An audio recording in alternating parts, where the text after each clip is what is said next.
Spider-Man has been entertaining us since the 1960s, with a cast of colorful rogues, relatable problems that every human being struggles with one way or another, and being, well, the guy that everyone knows and loves, aside from my brother.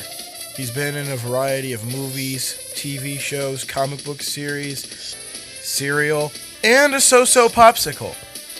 But today we're taking a look at 1974's Spider-Man vs. Kraven the Hunter, that had the first appearance of Gwen Stacy and Kraven in live action and hopefully had better web swinging than the first fan film.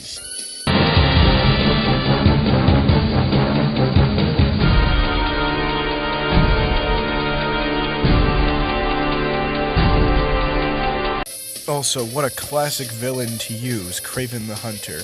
You know, that guy who'd been around since the 60s, later on defeated Spider-Man, buried him alive, replaced him, then shot himself in the head, then later on came back from the dead so then he could be best friends with Squirrel Girl. The Squirrel Girl thing is very real, though. But now he wants to kill Spider-Man again. Directed by Bruce Cardozo and starring Joe Ellison as Spider-Man, as well as being unofficially being endorsed by Stan Lee. Forgive me if my voice sucks, I have a cold. To bring you the best Spider-Man fan film we never got to see. Or second best, because Green Goblin's Last Stand is amazing. It's probably way better than the live-action Spider-Man that came out 3 years after it did. I mean, considering how enthusiastic Stan Lee was about this project when he first heard about it, I assume it's probably way better.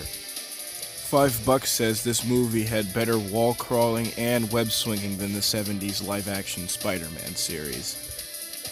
And considering Green Goblin's Last Stand was filmed on a budget of like $400, and look at how much Dan Poole and his cohorts could do with that kind of money, I wonder what this fan film was capable of. Maybe epic swinging sequences, like Green Goblin's Last Stand? Or maybe something a bit more like swinging in Viva Spider-Man. Which isn't bad either, it's a bit more stylized and cartoony.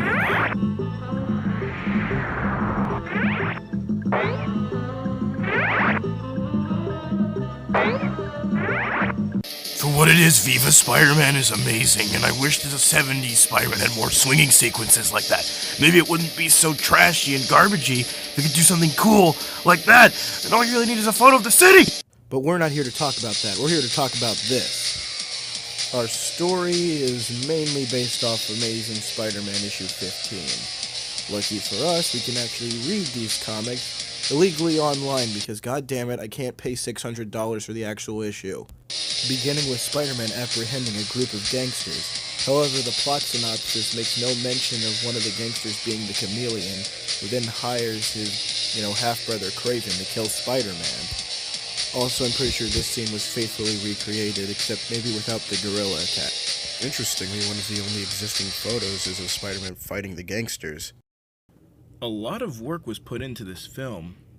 Cardozo was a bit of a perfectionist.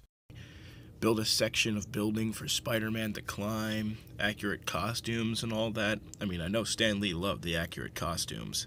Now here's where it gets strange. I'm looking at this on Wikipedia. It said the fan film was 3/4 of the way finished. They showed Stan Lee, Ray Thomas, and other members of the Bullpoint a preview of key scenes, and they were enthusiastic and encouraged to finish. But it never actually says if they finished it or not. Cardozo wanted it distributed in one way, shape, or form, but unfortunately passed away in 2015. As of 2012, there's no copies online. Hey, maybe we can go on the Wayback Machine and see if any websites have it.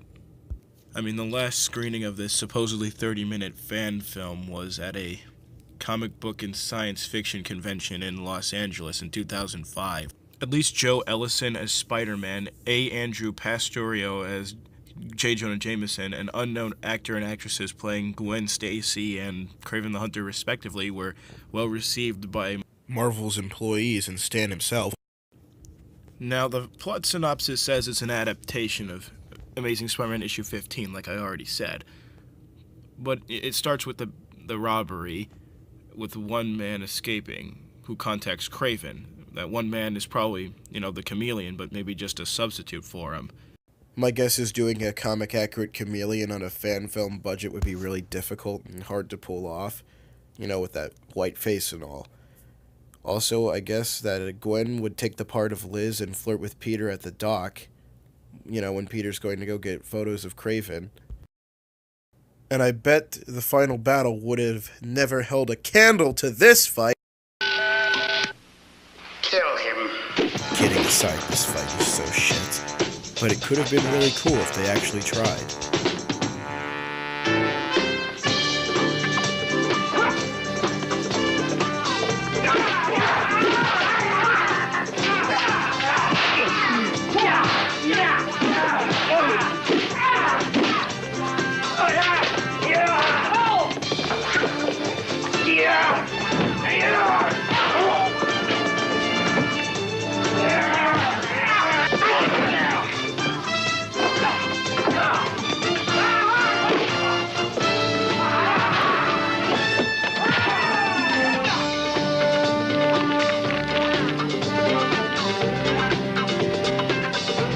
That means is this Spider-Man fight vaguely, and I do mean vaguely like the one in the comics, with doing the most vague type acrobatics that can hit somebody despite not actually connecting. But considering how excited everyone at Marvel was for this film, I assume it would be something way more cool with better acrobatics and stunts, like the Green Goblin's Last Stand, but of the 70s. And if the comics are anything to go off of, Spider-Man kind of gets his ass handed to him. But then later confronts Kraven and beats him. I wonder if this scene even had the metal shackles, the magnetic shackles that Kraven used on Spider-Man. I kind of want to see how that would actually play out, because that sounds like it would be kind of cool. And would Kraven and Chameleon be deported like in the comic books? I'm not going back to the gulag! After reading that comic, that line actually makes a lot more sense. I mean, I'm trying to make a prequel and sequel to Spider-Man the New Animated Series, right? So, Peter's a college freshman in 2003, so he'd have to be a senior in high school in 2002. What Soviet Union and what gulags existed for Kraven to be sent to? Seriously, am I missing something here? What gulag could Kraven have actually been sent to? Then again, Putin is shady, so maybe there still is gulags. But back to the fan film. I mean, the story's based on the comics, so, we have the basic story down. We have those screenshots, and by the looks of it, it almost looks something like what I have on screen now. Just a little bit. So, yeah, I mean, I really wish you could have seen this. But if this is anything to go off of, along with all the other things, it sounds like this could have been quite the badass Spider-Man fan film. And honestly, I kind of wish there was some version of it online, even if it was only there for a week. I feel like this is a fan film any Spider-Man fan, or maybe just some person who's a fan of independent films or just movies in general, needs to see once in their life. And I know there's a plethora of Spider-Man fan films. There are many, so many. Oh my god, there are way too many, and some are good, some are complete garbage.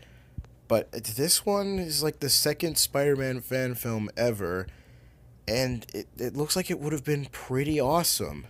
Sure, it would probably be low budget, and it wouldn't have a villain like Doc Ock, unlike the fan film playing on screen, which is pretty awesome.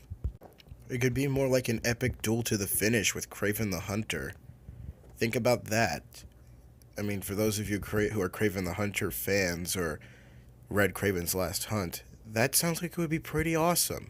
I'm really disappointed we may never actually get to see this in our lifetime. I mean, I really hope we do, because not only am I kind of a Spider-Man film and fan film buff, as well as being a fan of the character since I was 3, but this looks like a fan film that can put some of Marvel's official projects to shame.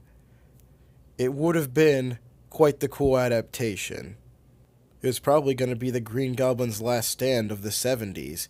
pretty comic accurate, but some things have to be changed because not only would you not be able to film on the Chesapeake Bay Bridge, but budgetary reasons. I can't imagine anyone, even Dan Poole in their right mind, filming anything on this 3-mile wide, narrow stretch of hell.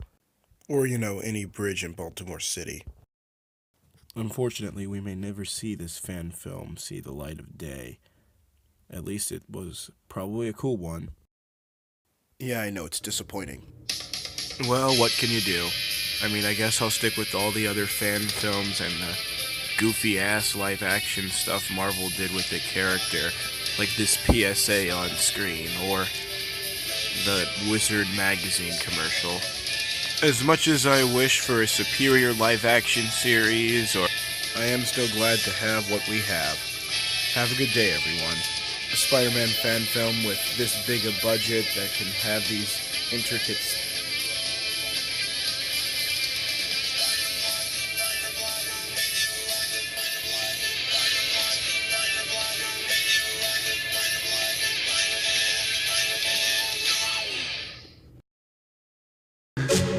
And Tom Spider-Man sent you.